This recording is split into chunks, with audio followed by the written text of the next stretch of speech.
Hello, back to my channel SG family. সবাইকে জানাই good morning, শুভ সকাল। তার সাথে সবাইকে জানাই অনেক অনেক শুভেচ্ছা, অনেক অনেক অভিনন্দন। রোজকার মতো আজকেও একটি গল্প নিয়ে এলাম। তো দেখো, গল্পটা আশা করি ভালো লাগবে। আর চ্যানেলটিকে সাবস্ক্রাইব করে পাশে থেকো। তোমাদের সুন্দর সুন্দর কমেন্ট আমার সত্যিই খুব ভালো লাগে।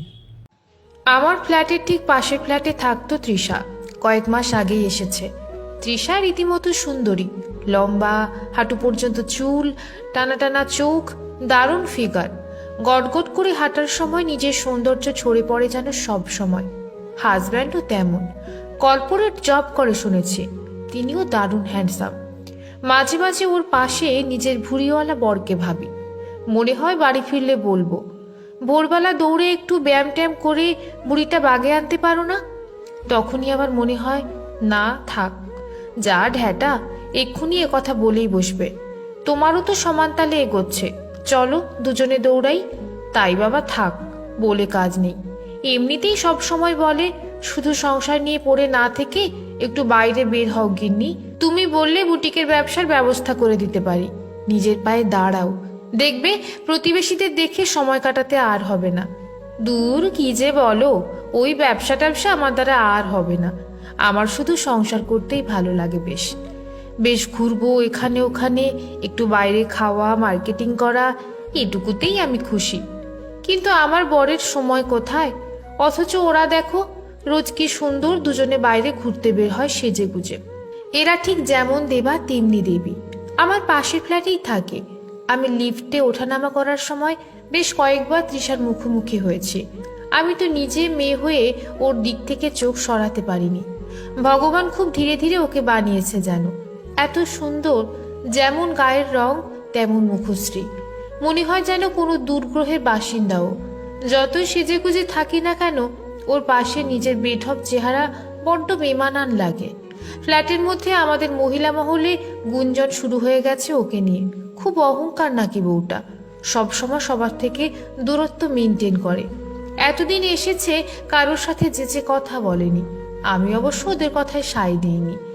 এই তো সেদিন লিফটে চোখে চোখ পড়তেই হালকা হেসেছে ও। আমিও কৃতার্থ বোধ করে একগাল হেসে জিজ্ঞেস করেছি, ভালো তো? ও মাথা নেড়ে কি মিষ্টি হাসি দিল। মনটা ভরে গেল আমার। আরে, তোমরা নিজেরাও তো কথা বললে পারো একটু যেচে, তা না শুধু সমালোচনা। এই যে ফ্ল্যাটে যারা আছি, সবার কি কম বেশি অহংকার নেই? যার বর যত দরের চাকরি করে তার তত বেশি অহংকার। আজকাল বউদের ইম্পর্টেন্স তার বরের প্রমোশনের উপর নির্ভর করে যেন। না, অবশ্য সরাসরি অহংকার দেখায় না কেউ। তবে গেট টুগেদার অনুষ্ঠান হলে বা হালকা পার্টিতে গয়নার কম্পিটিশন চলে খুব। যে বেশি টেক্কা দেয় সে তত বেশি অহংকারী সেদিনের জন্য। তার উপর কার ছেলে মেয়ে কত উঁচু দরের স্কুলে পড়ে, কার ছেলে মেয়ে ফার্স্ট হয়, সেকেন্ড হয়, নিত্য এই নিয়ে চলে আলোচনা। এর মধ্যে কি সুপ্ত অহংকার থাকে না? খুব থাকে। নেহাত অনেকদিন একসাথে আছি, তাই প্রকাশটা বেশ রয়ে সয়ে ধীরে ধীরে করে। তাই আমি ভাবি, যে সত্যি সুন্দরী তার সৌন্দর্য নিয়ে কেন অহংকার থাকবে না শুনি। আমার তো বেশ লাগে মেয়েটিকে। স্বামী স্ত্রীর মিল দেখে অবাক হই। কি সুন্দর! প্রায় সন্ধ্যাতে ব্যালকনিতে বসে দেখি দুজনে বেরিয়ে যায় সেজে গুজে। কি যে ভালো লাগে! কি মিল দেখো দুজনের। আর দেখো আমারটা এসে অবধি ল্যাপটপ নিয়ে মুখ গুজে বসেছে। সেই সকালে বেরিয়ে রাত 8টায় ফিরেই শুধু কাজ আর কাজ। কিছু বলতে গেলে হু হা না ছাড়া কোনো কথা নেই। যত তাড়াতাড়ি কথা সারা যায় আর কি। তারপরে বিছানায় শুয়েই ফোঁস করে নাক ডেকে ঘুমোনো। আজকাল আমরা দুজন ভাই বোন হয়ে গেছি যেন। ছুটির দিনগুলোতে সারাদিন রাত বিছানায় পড়ে আরাম কেদারায় শুয়ে পড়া পেপার বারবার পড়ে মুখস্থ করা ছাড়া আর কোনো কাজ নেই। খুব রাগ হয়, মনে হয় পড়া ধরে গিয়ে। কেন একটা দিন কি আমাকে নিয়ে ওদের মতো একটু বাইরে ঘুরতে যেতে নেই? মহা ঘর কোনো একেবারে। নাকের পাটা ফোলাতে ফোলাতে বিছানার বালিশ ছুড়ে দিই বরের ল্যাপটপের ওপর। এই রে, কি হলোটা কি বলে অবাক হয়ে তাকিয়ে থাকে আমার বর। দেখি মনে হয় ঠিক যেন রামকৃষ্ণদেবের ভাই। 7-এ নেই 5-এ নেই। 8 বছর বিয়ে হয়েছে, ঝগড়া নেই ঝাঁটি নেই, তাই মিল করার আদিক্ষেতাও নেই। একেবারে পাতলা ঝোলের জীবন আমার। বিরক্ত ধরে গেল। ধ্যাত, ইচ্ছে হয় যেদিকে দু চোখ চাই চলে যাই। সেদিন ছেলেকে স্কুলের বাসে তুলে দিয়ে ফ্ল্যাটের লিফটে উঠেছি। দরজা বন্ধ হবে এমন সময় তৃষা এসে ঢুকলো লিফটে। আজ একটু অবাক হলাম। সবসময় টিপটপ বউয়ের কেমন যেন অগোছালো ভাব। আমার দিকে একবার তাকালো না পর্যন্ত। অন্য দিনের মতো হাসা তো দূরের কথা। আমি বুঝলাম কিছু একটা হয়েছে। আলতোভাবে জিজ্ঞেস করলাম, কেউ অসুস্থ নাকি? মা, মানে কারোর কিছু হয়েছে? মেয়েটা একবার তাকালো আমার দিকে। দেখলাম অমন ডাগর ডাগর চোখে ছলছল করছে জল। বড্ড মায়া হলো। মনে হলো আমার এত সুন্দর একটা মেয়ের জীবনেও কষ্ট। ওর বাবা মায়ের কিছু হলো নাকি? কাছে এসে ওর হাত দুটো ধরলাম। বললাম, বাড়ির কারো কিছু হয়েছে? ও হঠাৎ আমার হাত দুটো জড়িয়ে ধরে মাথাটা দুদিকে নাড়িয়ে হাউমাউ করে কেঁদে উঠল। এতক্ষণে চেপে থাকা কষ্টটা আর আটকাতে পারিনি। আমি অবাক হয়ে গেলাম। বুঝলাম গুরুতর কিছু ঘটেছে। আমাদের ফ্লোরে এসে পড়াতে ওকে নিয়ে ওর ফ্ল্যাটে গেলাম। এখন আমার ফ্ল্যাটে কেউ নেই, তাই কাউকে কৈফিয়ত দেওয়ারও নেই। ওর রুমে ঢুকলাম। সুন্দর সাজানো গোছানো, ঠিক ওদের মতোই। তৃষা বিধ্বস্তের মতো সোফায় বসলো। আমি টেবিলে জলের বোতল দেখে এনে দিলাম ওকে। ও অনেকটা জল খেয়ে আমার দিকে তাকিয়ে বলল, আমি তৃষা। আমি মৃদু হাসলাম। সময় দিলাম ওকে। ভাবলাম কিছু জিজ্ঞেস করব না, ও নিজেই বলতে হলে বলুক। কিছুক্ষণ চুপ করে থেকে ও যা বলল তাতে আমি স্তম্ভিত হয়ে গেলাম। গতকাল ওর হাজবেন্ড ট্যুরের নাম করে এক মহিলার সাথে খবর পেয়ে নিজে দৌড়ে গিয়ে দেখে ফেললো। এখন আমি কিছু বলতে পারলাম না আর। এত সুন্দর জুটি, বাইরে এত মিল, কিন্তু ভিতরে ভিতরে এই অবস্থা এদের। এখন আমি কি করব? বলতে বলতে মুখে হাত চাপা দিয়ে হাউমাউ করে কেঁদে উঠল তৃষা। আমি ওর কাছে বসে ওর মাথার সুন্দর চুলে হাত বুলিয়ে দিতে লাগলাম। কেমন অদ্ভুত লাগছে।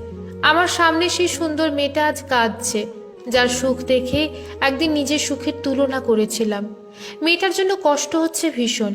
নিজের স্বামীর এই অপকর্মের জন্য প্রতিটা মেয়ের আত্মসম্মান, আত্মবিশ্বাস মাটিতে মিশে যায় মুহূর্তের মধ্যে। চোখে জল চলে এলো আমার। ভাবা যায় না, মানুষ যত পাক, পেয়ে পেয়ে মানুষ খুশি হয়, আত্ম অহংকারী হয়, কিন্তু আসলে সুখী হতে পারে কজন? সুখী হতে পারলে কি পারতো এইভাবে ছেড়ে অন্যজনের কাছে যেতে? বেশ কিছুক্ষণ বসেছিলাম মেয়েটার পাশে। কি করতে পারি আমি সান্ত্বনা দেওয়া ছাড়া? মেয়েদের নিজের যতই রূপ থাকুক, গুণ থাকুক, স্বামী ভালো না হলে সে রূপ গুণের কোনো কদর নেই আমাদের সমাজের কাছে। আত্মসম্মান সব লুটিয়ে পড়ে যখন সমাজ আঙুল তুলে বলে ওর হাজব্যান্ড অন্য মহিলায় আসক্ত। তখন সবার কাছে নিজের তিলে তিলে গড়ে তোলা মর্যাদাটুকু যেন কেমন ফিকে বোধ হয়। আজ মেয়েটাকে দেখে ওই অনুভূতিটুকুই হলো আমার। ওদের মধ্যে মানসিক দূরত্ব যে এতটা, কাছে না এলে আমি কখনো বুঝেই উঠতে পারতাম না। একটু পরেই কলিং বেল বাজতেই দরজা খুলে দেখি ওর বর গৌতম। আমাকে দেখে বেশ অবাক হয়ে বিরক্ত হলো বুঝলাম। মনে হয় খবর পেয়েছে কিছু। আর ওখানে থাকা উচিত হবে বলে মনে হয়নি আমার। চলে এসেছিলাম তৎক্ষণাৎ। সারাক্ষণ ভেবেছি, জানি না কি করবে এবার মেয়েটা। আর কি ওইভাবে সেজে গুজে আত্মবিশ্বাসী হাঁটার ভঙ্গিতে এগিয়ে যেতে পারবে? বরের দোষে দোষী হয়ে সব কিছু মানিয়ে নিয়ে আগের মতোই আমার দিকে তাকিয়ে লিফটের মধ্যে হাসতে পারবে? কাল আমাদের ফ্ল্যাটের অন্যান্য মহিলারা এ নিয়ে পিএনপিসি করবে, মুখ চেপে হাসবে, মেয়েটার দিকে করুণা দৃষ্টিতে তাকাবে। এতদিনে যারা মেয়েটাকে ঘ্যাম দেখিয়ে কথা বলছে না বলে আঙুল তুলে অভিযোগ করেছিল, তারাই কাল থেকে নিজেরা ঘ্যাম দেখিয়ে মুখ বেঁকিয়ে ওকে দূরে সরিয়ে দেবে তাচ্ছিল্য করে। এটাই আমাদের সমাজ। ভীষণ কষ্ট হচ্ছিল আমার তৃষার জন্য। সন্ধ্যাবেলায় দেখলাম বড় লাগেজ নিয়ে একাই বেরিয়ে যাচ্ছে তৃষা। গৌতম বাবুকে আজ দেখতে পেলাম না। কেন জানি না মেয়েটার জন্য কেমন একটা কষ্ট হচ্ছে আমার। যাক, নিজের আত্মসম্মান নিয়ে বাঁচুক, নিজের পায়ে দাঁড়াক। এরপর থেকেই আমার বরের জন্য কেন জানি না মন কেমন করছিল খুব। কখন ফিরবে বাড়ি? বর ফিরতে আমি চা দেওয়ার নাম করে ব্যালকনিতে বরের পাশে বসে বরের বুকে মাথা রাখলাম। আমার হঠাৎ এই আচরণে বর ভ্যাবাচাকা খেয়ে মাথায় হাত বুলিয়ে জিজ্ঞেস করলো, কি হলো তোমার? আবার কি চাই শুনি? কিচ্ছু না বলে বরের হাত দুটো নিজের হাতের মধ্যে নিয়ে চেপে ধরে কিছুক্ষণ চুপ করে বসে থাকলাম। কেন জানি না এতদিন পরে মনে হলো স্বামী স্ত্রীর মধ্যে মানসিক দূরত্ব জীবনের সব থেকে বেশি দূরত্ব। এই প্রথম নিজের বরের প্রতি কোনো